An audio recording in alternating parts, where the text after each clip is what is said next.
Welcome to Luca is a Billionaire, where the only thing I invest in is your answers. You start by confirming prerequisites: project, SDK installed, and an app registered. First, add Google services, JSON or Google Service Info. Plus to your app, sync Gradle or RunPod install. Next, initialize Firebase in your app entry point so the SDK is available immediately. Once done, choose Real-Time Database or Firestore and enable it in the console.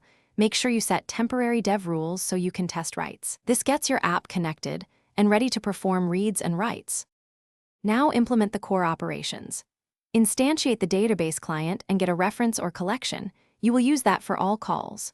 For writes, prefer set for full objects, update for partial changes, and batched writes or transactions for atomic multipath updates. Include server timestamp for consistent timestamps. For reads, attach listeners for real-time updates or fetch snapshots for one-time reads. Use queries and indexes to limit data. Also enable offline persistence if your app must work without network. Finish by securing and deploying.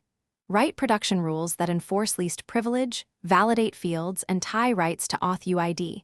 Test with the rules simulator, then deploy rules and indexes.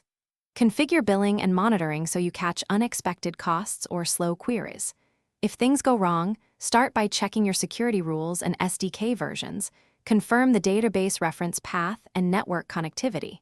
If listeners return null, verify query structure and permissions. Once stable, iterate on rules. Thanks for watching and please subscribe. It's the best investment you'll ever make.